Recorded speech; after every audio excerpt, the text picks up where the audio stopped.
So let's start going through some of the odd questions in midterm review number 2 and see how far we can get. I'll take this in small chunks. This is part 1 of a review set of videos for midterm review number 2. The first question says, solve and graph x squared minus 11x plus 10 is greater than or equal to 0. So we have a quadratic, and we're looking for what values of x would make it true so that it's greater than or equal to 0. Well, the quadratic factors into x minus 10, x minus 1. Just do a check. They have to multiply to positive 10, add up to negative 11. We can only do that because there's a 1 there. And we get, if we set this equal to 0, we get x is 10 and x is 1. Remember, these become the critical points, or the points that you want to plot then on a number line. So we have a number line, and 1 and 10 are our critical points. And that means that the solution set is based on 1 and 10. So the fact that the problem says the quadratic is greater than or equal to 0 means I can only substitute in values that make the quadratic greater than or equal to 0. So I know 2 things are true. I'm including the critical points because it's equal to 0. And now I want to figure out, is there a solution in this section? Is there a solution in this section? Or is there a solution in this section? So one of the ways that we did this is we tested values in each section. So let's see, 0 is over here. I'll test 0, I'll test a 5, and I'll test 12 in the quadratic. So these are my testing values. So if I go back to my original problem and put these values in, 0 squared minus 11 times 0 plus 10, is that greater than or equal to 0? And sure enough, 10 is greater than or equal to 0. So I know that I'm shading this way, all the way. That whole interval is part of my answer. So 0 is good. How about 5? Testing 5 now. 5 squared minus 11 times 5 plus 10. Is that greater than or equal to 0? So I've got negative 30 plus 10, negative 20. Is it greater than or equal to 0? No, it is not. So no, we do not shade. And then let's test 12. 12 squared is 144 minus 11 times 12 plus 10. Is that greater than or equal to 0? And of course, you could use your calculator here. I'm going to get 12 plus 10, which is 22, and that is greater than or equal to 0. So I know I'm shading in this interval. And the last thing that we do, get rid of all these checks here. We checked all these nice values. Checked 5, checked 12, checked 0. Oops. The last thing that we do is rewrite this solution set. So all of the x's in this section are less than or equal to 1. All of the x's in this section are greater than or equal to 10. And because it is disjunctive or disjoint, we put the word or in there. So there's your solution set. Here is the graph of that solution set. Number 3. We're going to need our calculator for number 3. Susie throws the shot put in a pattern represented by the equation y equals negative 16x squared plus 32x minus 3, where x is the time. So our x-axis is the time.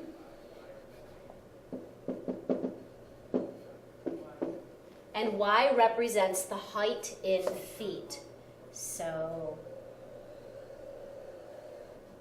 my y-axis, and that's going to be height. Graph this function. So notice I started it so time starts at 0. Now let's see what we get first when we put this on the calculator.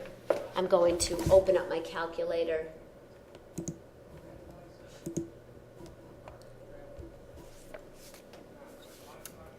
Have yours handy as well. And we're going to put in that function y equals negative 16x squared. All that good stuff.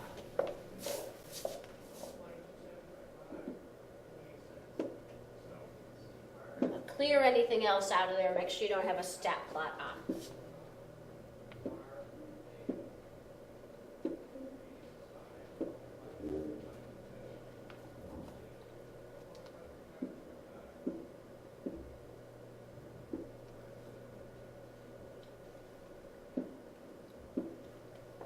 Just check it over. Make sure you have the right equation.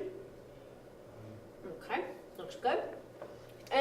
Now you might want to get a feel for what it looks like. You might want to try zoom 6. And you can see it's going way up, very skinny, and way down, really skinny. So I'm going to change my window. I'm going to set my time starting at 0. And I could tell from the graph, and you can see it here a little bit, it's just going to about 2 seconds. So let me actually just go to 4 seconds so that it spreads it out on my graph a little bit. Negative 10 on the y-axis is fine. I like to see below a little bit. And then obviously this graph is going much higher. So let me try 20. And then hit graph and see what you get. So that window looks a lot better. We did 0 to 4, and negative 10 to 20. At least I can see the shot put. What was she doing? Yeah, the shot put going up and down. So 0 to 4, negative 10 to 20. And I like to see when you do your work, I like to see what you thought your X min, your X max, what window were you looking at when you did this problem? Y min, Y max, and that's the window we just set our calculator to. I like to see that work. So also, this helps us to, let me go back to that. This helps us to draw a nice graph. I can see I'm just going out to less than 2. Let's set our table, make sure we have a decent table. Starting at 1, I might count by like 0.2. And there's my second table. So at 0, which doesn't really make much sense, but at 0, it's negative 3. At 0.2, 2.76. So we want to get this on the graph over here on your paper, which is hard for me to do here. Let's try this. Nope.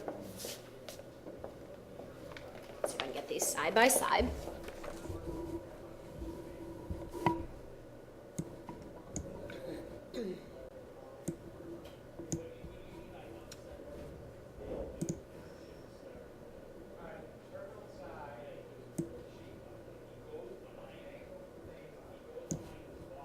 No, I can't shrink my windows. I'm sorry, guys. I'm trying, but it's hard. So here on this, we've got it down at about negative 3. But if I go by 0.2s, 0.2, 0.4, 0.6, 0.8, 1, 1.2, 1.4, 1.6, 1.82, make the graph look nice as possible, as neatly as possible. 2.2, 2.3, 2.4. We don't need to go much farther than 1 and 2. 1, 2, 3, 4, 5. 1, 2, 3, 4, 5. So that's 2 right there. Whoops. So at 0, negative 3, at 0.2, 2.76. I have to decide on my y-axis as well. I think I'll just count by ones. 1, 2, 3, 4, 5, 6, 7, 8, 9, 10. Orientation is a little bit off, so I apologize for that, but I think you can see what I'm doing. Just do a nice graph. 6, 7, 0.24. Boy, it's not perfect. 0.6, 10.44. 9, 10. A bit higher than that. That's 10. 0.8 is 12.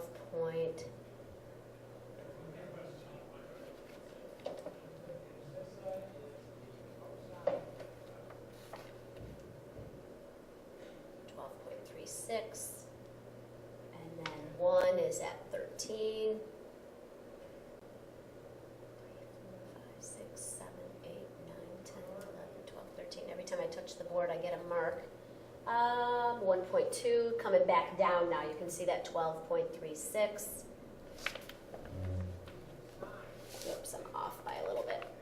My apologies, this board is not quite working like I want it to, and this is going to come back down now.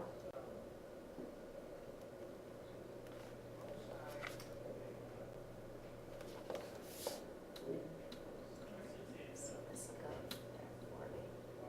Right. So at 1.8, 2.76. Okay.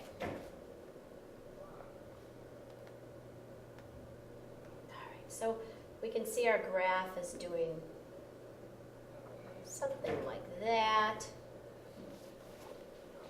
And then we have questions to answer. So graph this function, we did that. What is the maximum height that the shot put achieves? So we're going to go into our calculator and we're going to find the maximum using second trace. When does the shot put hit the ground? So we're going to go look for this. Now that's a 0, but the way that we like to do it, since it's a 0, is we'll also draw on our calculator y equals 0, and we'll find the intersection here. And then we're all set. So on the calculator, to find the maximum height of the graph, you want to hit second trace, maximum,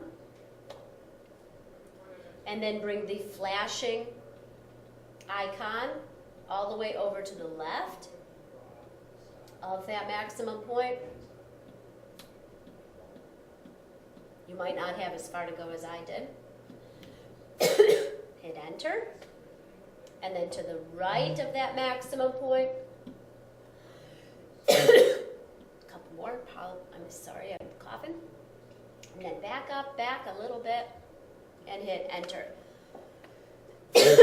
And you can see that that maximum height, the y value, is 13. The second question, when does the shot put hit the ground? So we're looking for something in here. We're going to put in that y equals 0. When we graph it, we won't see the graph because it's the x-axis, but I've got that tracer on. And now we'll just go through second trace intersect.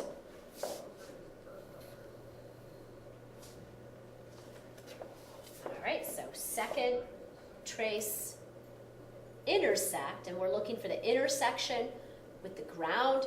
So it's going to ask you for your first curve. You can see the blinker on my parabola. Enter. And the second curve, the blinker is now on the line. Enter. And then the intersection, just get it over there a little bit closer and hit enter. The calculator will do the work. And we're looking for the time, which says the x value, 1.901. etc. So to the nearest tenth, to the nearest second, to the nearest tenth, that would have been 1.9. This says to the nearest second, so that would be 2.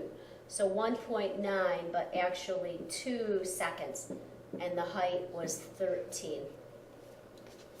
All right, so there's a lot going on there with your calculator. It's a big problem. Big problem. Number 5.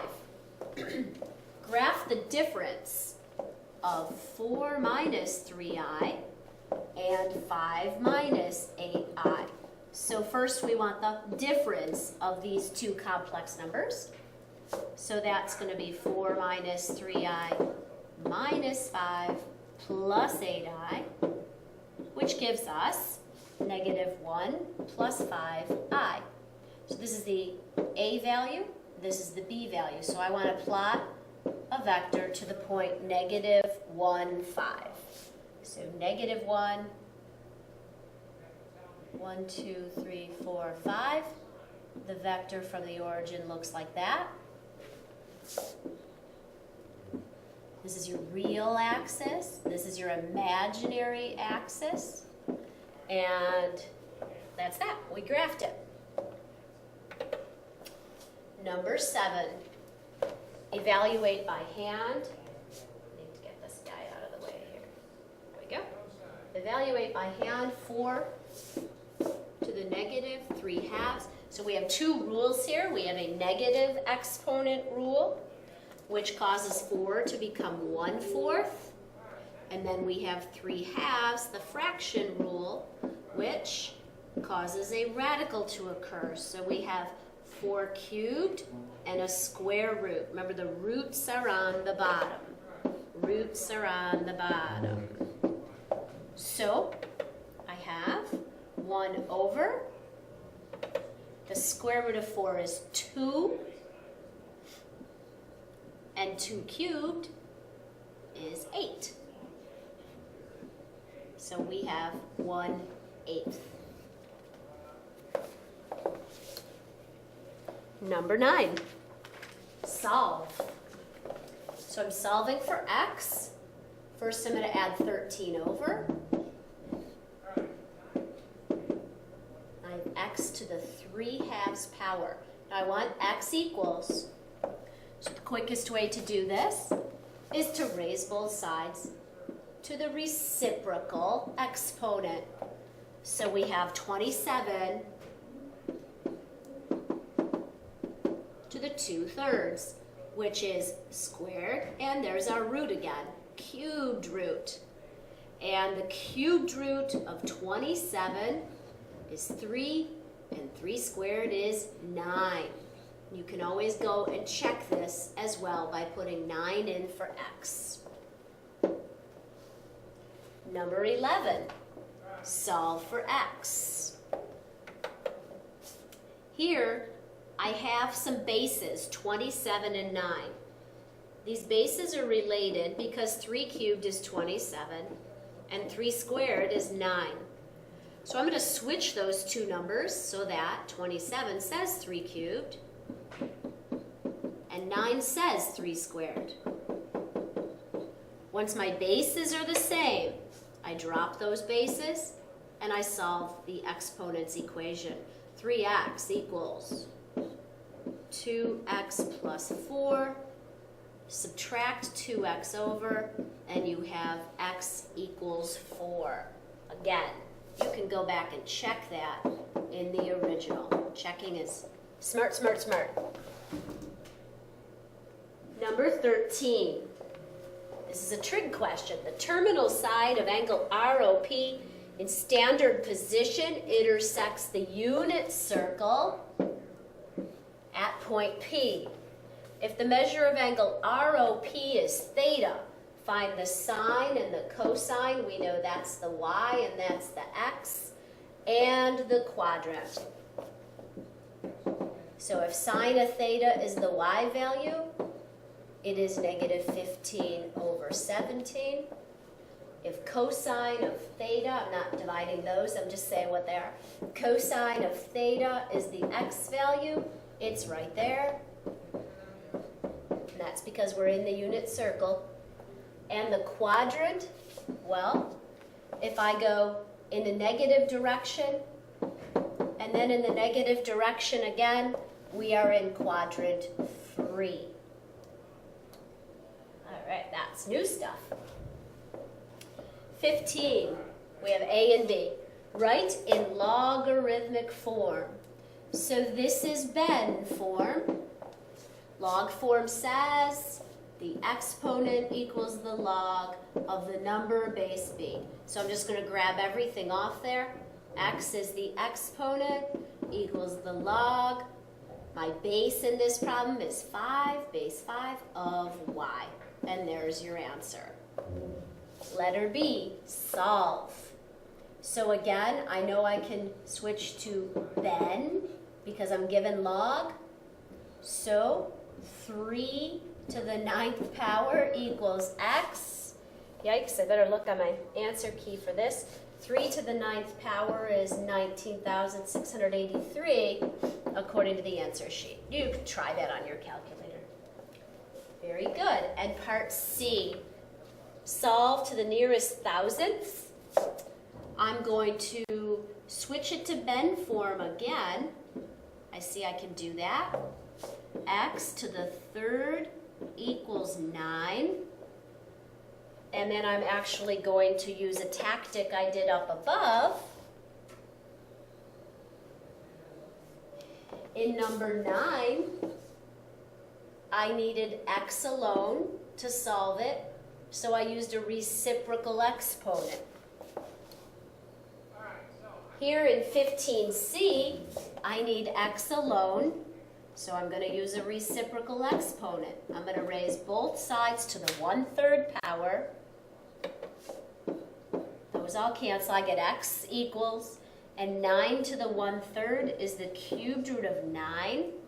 We want it to the thousandths, which is 3 places over. I should do this. I want to round to that place. So on your calculator, cubed root of 9 or 9 to the 1/3. Go ahead and put that in. And we have on our answer sheet 2.080. That can also be checked using your calculator. Number 17. So 17 is a big calculator problem. This is a exponential regression question where we're going to put things into lists, L1 and L2. Read the problem carefully. It says, use the following table of prices for gold during the years 2001 to 2010. Determine the equation for the exponential regression to the nearest hundredth using x equals 0 for 2001. So this is 0, 1, 2, 3, 4, 5, 6, 7, 8, 9. Do not put these values into your L1. They just told you L1 is that, and this will be L2. Okay, so let's see if I can figure this out again and get my two things side by side. Let's start putting this into your calculator. Let me do it on the machine.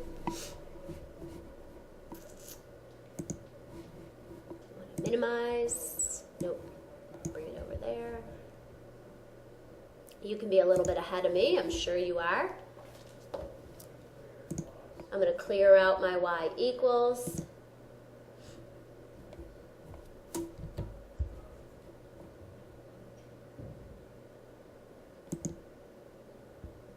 We're going to go to Stat, Edit, and put in these values from the table. Paying attention, very careful attention to the directions that said L1 is 0 to 9. All right, let's see if we can do this here.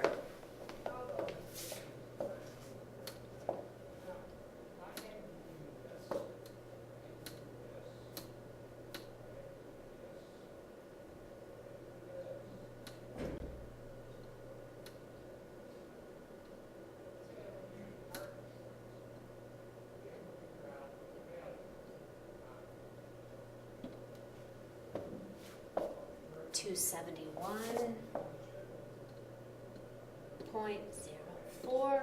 This is going to take a while for me. 309.73.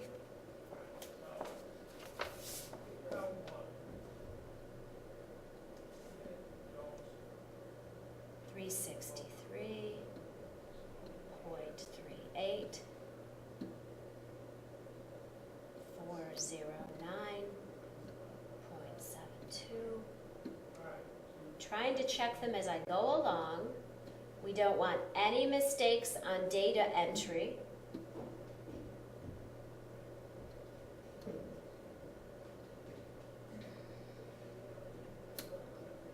So 271.04, 309.73, 363.38, 409.72, 444.74, 603.46, 695.39,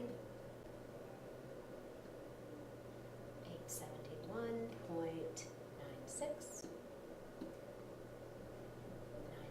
972.35, and 1,224.53. Let me just check those last few, make sure I have it. That one cuts off the decimal, but you can see at the bottom that it's there, bottom of the screen. So I think everything's okay.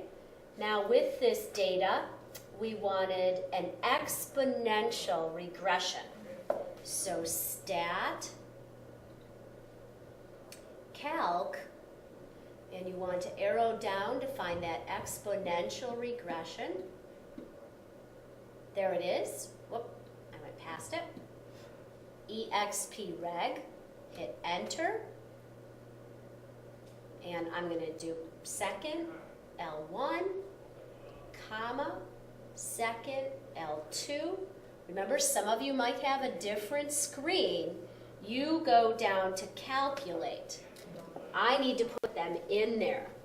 So what I see now is a general form of the equation and a value to put in for A and a value to put in for B. And that's exactly what we want to put on our answer here. Here's the equation. It says to round to the hundredths.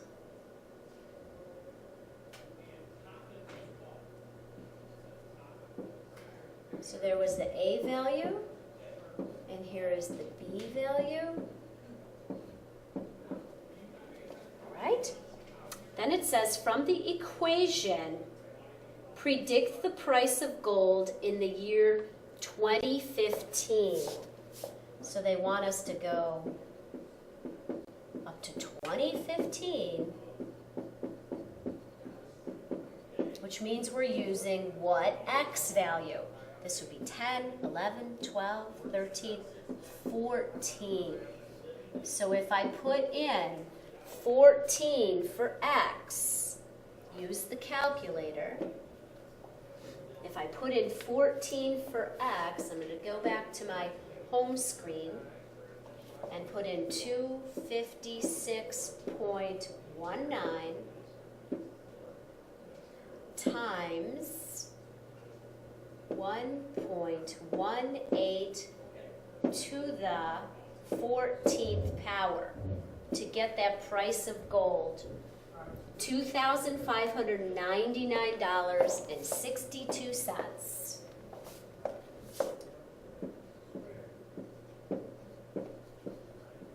Is the second part of that question. All right, 28 minutes is enough. I hope that you learned something there. I'll have to pick up with number 19 next time I record. See you tomorrow.